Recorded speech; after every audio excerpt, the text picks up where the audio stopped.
Começa uma discussão que, diante desse caso desse jovem, se voltou, né? A gente sabe que existe aí uma parte da sociedade que quer a maioridade penal, né? E essa é uma questão que se aparece quando um jovem de 16 anos, ou próximo aos 18, né, comete algo como isso que a gente viu. Qual é o risco, de esse assunto voltar com força diante desse episódio? Como é que você analisa essa questão da redução da maioridade penal? Bom, tecnicamente, quando eu penso na redução da maioridade penal, a gente tem que observar que ela não é uma solução para esse tipo de circunstância. Repito, existe legislação capaz de atacar esse tipo de situação e ela está no Estatuto da Criança e do Adolescente. Basta que ela seja bem cumprida. O brasileiro ele tem um hábito de imaginar que novas leis serão fomento para sanar problemas existentes. E, na grande maioria dos casos, nós já temos legislação capaz de servir de barreira. Eventualmente, a gente conta com uma morosidade do judiciário, eventualmente, a gente conta com uma toca de processo que traz elementos de nulidade, como nós já falamos aqui hoje, mas o fato é, se o judiciário se contornar para o processo e aplicar as legislações que temos, nós teremos punição pertinente. E a gente tem que pensar que, embora qualquer pessoa, qualquer um de nós aqui, e inclusive crianças, possam cometer crimes bárbaros, como nós estamos vendo com esse menino, a gente tem que entender que eles ainda são crianças.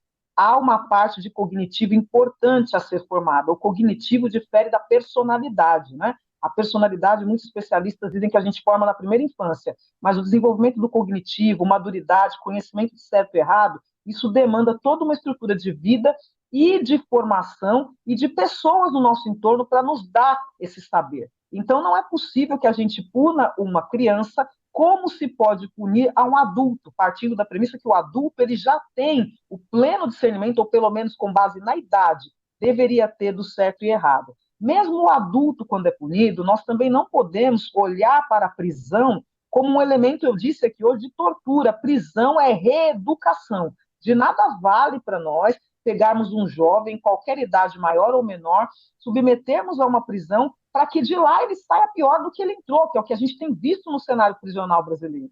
É preciso uma mudança profunda no sistema prisional e no sistema de internação desses jovens, para que eles recebam instrumentais para desenvolver habilidades de convivência humana e de barreira do que se pode e do que não se pode fazer.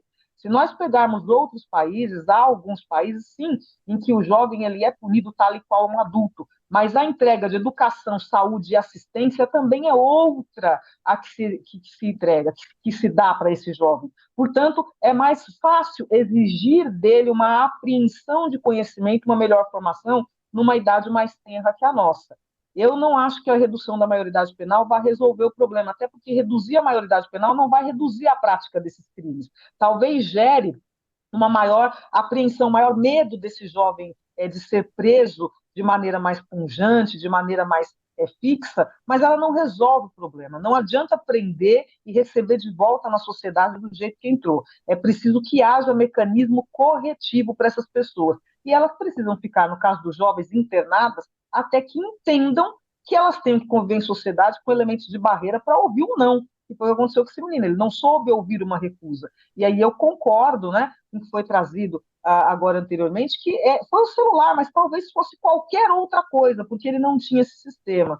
E aí aqui eu vou ser um pouco abusado, ingressar na área psicológica, para chamar a atenção de que reduzir maioridade penal não adianta se a família não tomar o espaço de pertencimento que ela deva ter.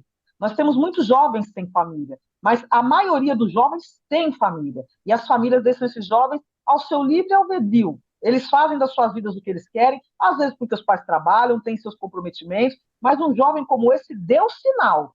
E aí a pergunta que eu faço é: será que na família todos estavam absorvidos por um problema psicológico ou psiquiátrico a ponto de ninguém perceber? Será que na escola ninguém percebeu? A verdade é que a gente anda tocando com muito desleixo a nossa juventude, né? E aí esse tipo de coisa acontece e começa essa camada de que prenda, tranque, mate, se for o caso, porque aí às vezes volta a ideia da pena de morte no Brasil, como se isso fosse resolver. Humanos nascem todos os dias, vão cometer crimes, infelizmente, porque também é da natureza humana, e isso só vai reduzir quando a reprimenda for séria e for enfrentada dentro daquilo que cada legislação voltada para cada agrupamento permeia. E toda essa estrutura está funcionando, essa engrenagem, como você falou, né? A casa, a família, a escola, nessa observação e tudo mais. Bom,